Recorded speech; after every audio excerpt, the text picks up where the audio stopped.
Voici la dame par laquelle le complot de la balkanisation de la RDC a été démasqué.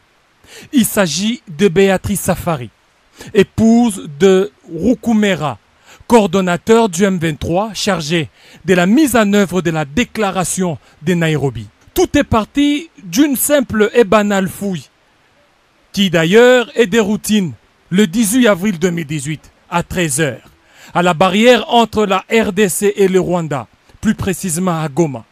Quelle ne fut pas la surprise de découvrir sur elle ces documents très sensibles. On y voit un mouvement intitulé Front pour la restauration du Congo, FRC en cycle. Et ce qui est troublant, c'est que ce front est en connivence avec les M23 et le RASOP de Moïse Katumbi Chapwe et d'autres structures avec des objectifs bien définis et des répartitions des responsabilités une fois que leur forfait sera commis. Entendez par forfait accéder au pouvoir par des voies illégales et illicites. L'arrestation de cette dame n'est pas anodine. Tenez, le 4 mai 2018, Bertrand Bisimwa va écrire une lettre à Saïd Djinit pour dénoncer l'arrestation de la dame comme l'indiquent ces documents. Alors, que contient ces documents mystères?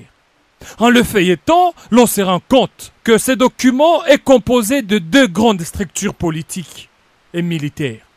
Le RASOP de Katumbi Chapwe et les ex-M23. Parmi les objectifs poursuivis de ces fameux fronts, c'est d'engager les révolutions, faire adhérer des membres. Déjà l'on signale l'enrôlement ces derniers temps des jeunes dans le mouvement des rébellions vers le Rwanda et l'Ouganda. Et d'autres objectifs encore, c'est de faire tomber les villes progressivement et renverser les institutions légalement établies. Revoir la Constitution, surtout la loi sur la nationalité.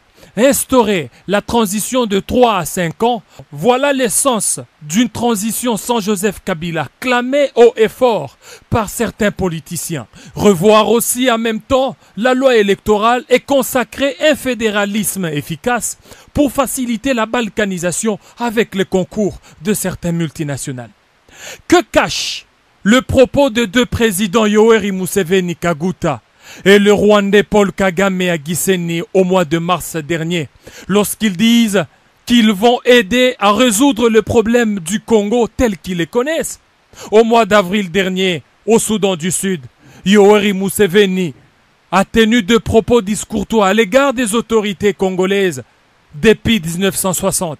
L'autre fait important, c'est la très active participation de Moïse Katumbi Chapwe à la cérémonie de Mo Ibrahim, qui a été très mal perçue dans l'opinion congolaise. Et dans ces stratégies, l'homme de Kashobwe met en contribution les services de Madame C, d'origine burundaise, devenue très active entre Pretoria et Kampala, où elle sollicite l'appui logistique militaire de ces pays, avec le soutien d'un président de l'Union africaine, mais malheureusement anti-panafricain. Désormais, plus rien ne sera comme avant. La République démocratique du Congo est déterminée à sauver sa souveraineté chèrement acquise et capable à dénoncer toute velléité de balkanisation.